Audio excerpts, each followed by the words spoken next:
போராட்டம்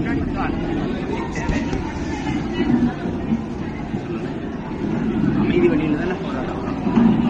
பாதிக்கப்பட்ட பொண்ணுக்கு நீங்க எந்த மாதிரி நடவடிக்கை ஒவ்வொருத்தரும் ஒவ்வொரு மாதிரி சொல்லுங்க. நீங்க யோசிச்சு பாருங்க.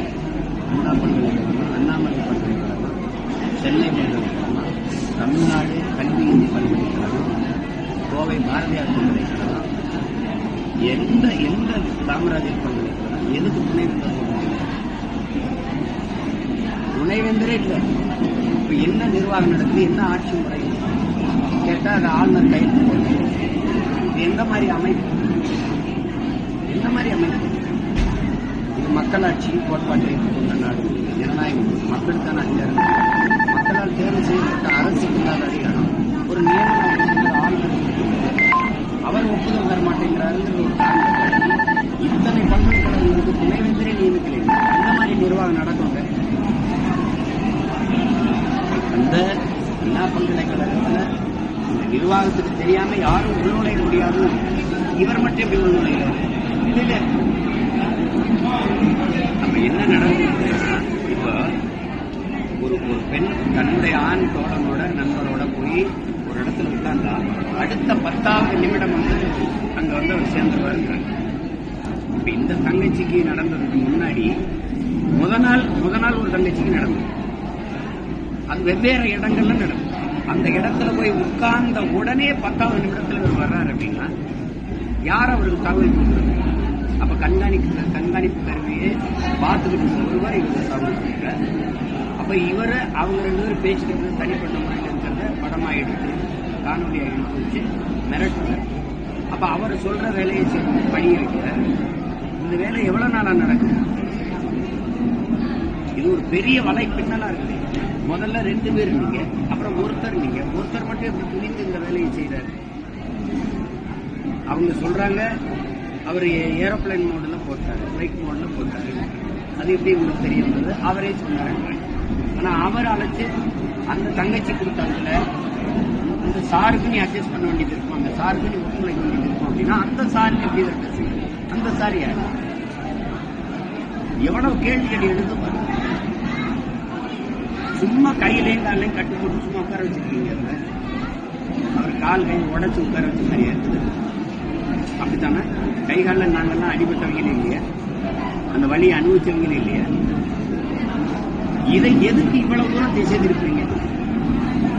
நீதிமன்றம் இந்த காவல்துறை அணுகியிருக்கணும், தவறு நடக்கணும் கண்டித்து சொல்லும் போது படக்குன்னு நீங்க எல்லா காவல்துறை அதிகாரிகளுக்கும் பதவி உயர்வு கொடுக்குறீங்க, பணி நியமனம் செய்யறீங்க, பணியிடம் மாற்றீங்க. இந்த செய்தியை வரப்போ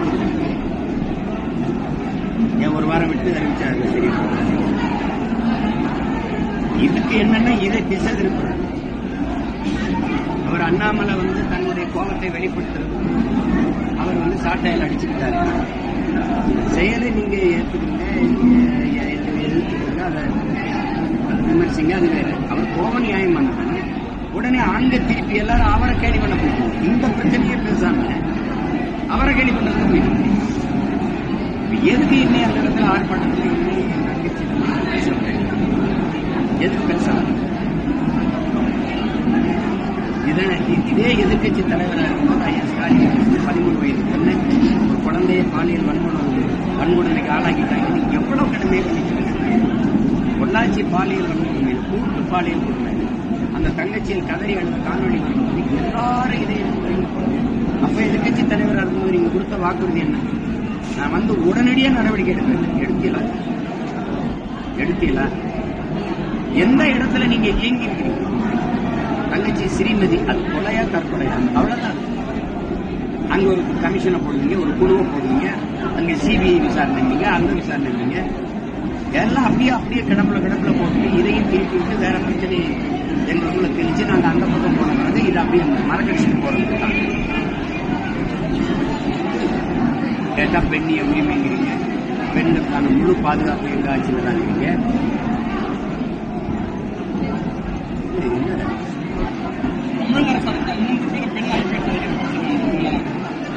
நீங்க அந்த பல்கலைக்கழகம் ஒரு குழு போட்டு அந்த பல்கலைக்கழகத்தில் வேலை பார்க்கிற ஆசிரியர் பெருமக்களே இருக்கிறாங்க, பேராசிரியர்களே இருக்கிறாங்க. இவர் போட்ட சார்ல ஒரு சார் அந்த சாரா இருந்தா என்ன பண்ணுவீங்க? என்ன பண்ணுவீங்க? அந்த தங்கச்சி கூட நீங்க வழக்கறிஞரை உள்ள விட முடியாதுன்னு எப்படி சொல்லுவீங்க? பாதிக்கப்பட்ட தங்கச்சி அந்த தங்கச்சி என்னோட வழக்கறிஞரை வர சொல்லுங்க நான் பேசணும்னா வழக்கறிஞரை அனுமதிக்க முடியாதுன்னு எப்படி சொல்றீங்க நீங்க?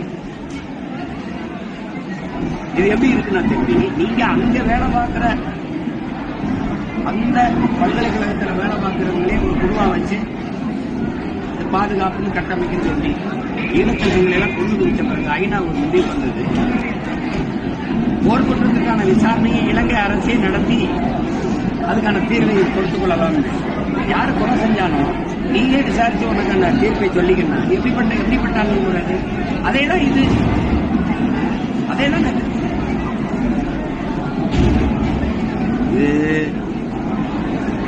இதே நீங்க கடந்த காலங்களில் எதிர்கட்சியா இருக்கும்போது ஒவ்வொரு நாளும் போராடினீங்க, ஒவ்வொரு பிரச்சனைக்கும் போராடினீங்க. ஆனா நீங்க எங்களை போராடவே அனுமதிக்கிறீங்க. இதுக்கு வெள்ளக்காரன் எவ்வளவுமே இல்லையா? எங்களை அடிமைப்படுத்தி ஆண்டான். ஆனா நாங்கள் சுதந்திரத்துக்கு போராட அனுமதிவாத எங்களுக்கு கொடுத்தாங்க. இது விடுதலை பெற்ற நாடுங்கிறீங்க, ஜனநாயக நாடுங்கிறீங்க.